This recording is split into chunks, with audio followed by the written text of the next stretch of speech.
Bismillahirrahmanirrahim. Assalamualaikum warahmatullahi wabarakatuh. Perkenalkan, nama saya Miftah Warman Wahid dari Universitas Riau, jurusan Manajemen Fakultas Ekonomi dan Bisnis, angkatan 2020.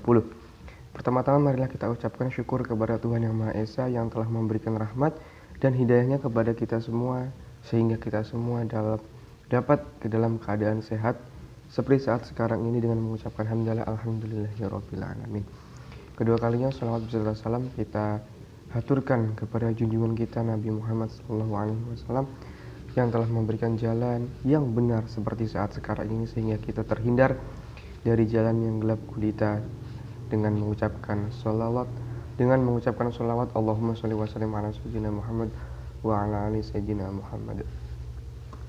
Tidak memperpanjang mukadimah, dalam kesempatan kali ini saya ucapkan terima kasih kepada Bapak Maha yang telah memberikan tugas ini untuk mata kuliah literasi digital yang beliau bimbing. Tugas kali ini mengangkat tema tentang plagiarisme.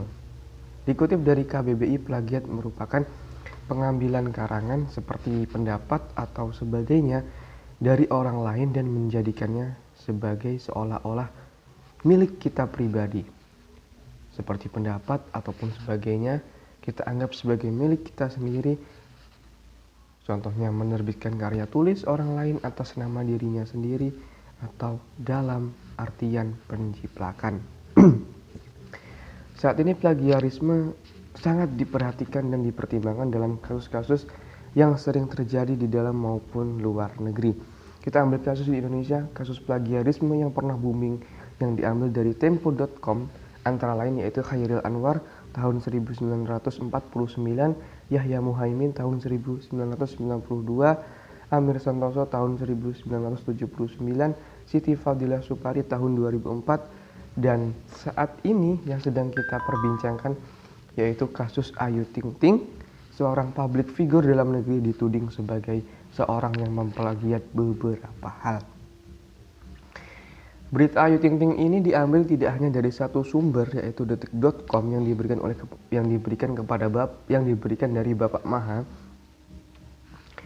tetapi saya mengambil dari beberapa sumber seperti Tribun News, Liputan 6, Suara.com dan juga JNN.com mengatakan hal yang sama, bahwa Ayu Ting Ting diduga melakukan plagiat gaya artis lain, sehingga ia tidak jarang mendapat komentar pedas dari netizen yang menganggap bahwa dirinya telah melakukan aksi plagiarisme. Ayu Ting Ting pun mengatakan bahwa dirinya melakukan plagiarisme artis luar negeri. Ayu Ting Ting menyangkal hal tersebut. Ia berterus terang bahwa semua orang berhak mempunyai sebuah barang yang diduga objek plagiat. Ia mengira bahwa benda tersebut berhak didapati atau dipunyai oleh semua orang. Jika kita perhatikan dari kasus ini, berarti dalam menggunakan sebuah barang ataupun pendapat, baik berupa perkataan, tulisan, bahkan karya seseorang atau lainnya yang mempunyai hak cipta, sangat penting untuk diperhatikan dan perlu dipertanggungjawabkan.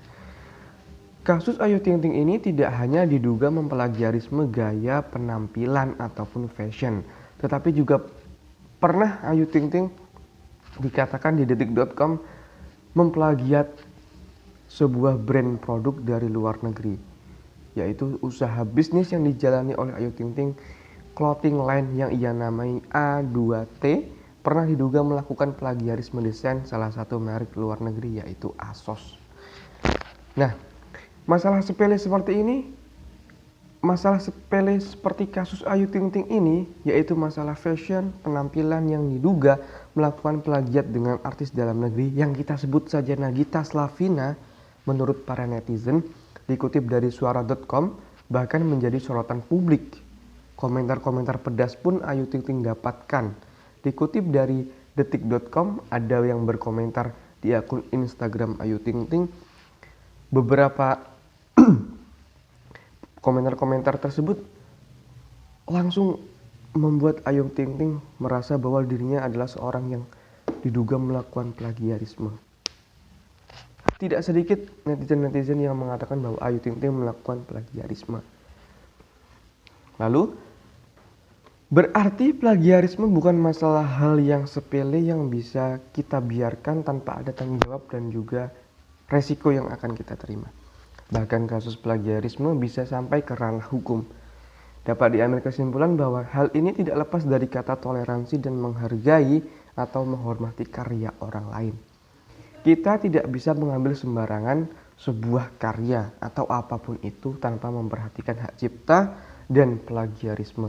Bahkan kita sendiri apabila karya kita diambil oleh orang lain, diakui oleh orang lain tanpa mencantumkan nama kita sebagai pembuat, kita saja bisa marah ataupun tidak terima.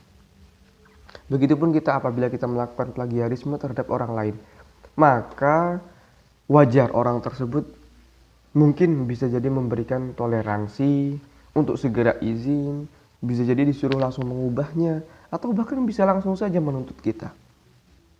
Karena memang ada undang-undang yang menyatakan plagiarisme. Jadi plagiarisme bukan masalah sepele yang bisa kita kesampingkan. Ketika kita mengambil sesuatu baik berupa karya, bisa video, musik, karya tulis, ataupun karya seni, dan masih banyak hal lagi, kita harus bertanggung jawab kepada apa yang kita perbuat. Sudah ada aturan-aturan jika kita ingin melakukan plagiarisme. Seperti mencantumkan sumber dari objek yang kita plagiat, dan sebagainya. Apabila kita melakukan kesalahan dalam melakukan plagiarisme, maka kita bisa dianggap sebagai tindak pidana karena mencuri hak cipta orang lain. Berhati-hatilah dalam berkarya. Jangan sampai masalah sepele menjadi masalah besar untuk kita. Terima kasih, saya Miftahur Rahman Wahid. Selamat malam. Wassalamualaikum warahmatullahi wabarakatuh.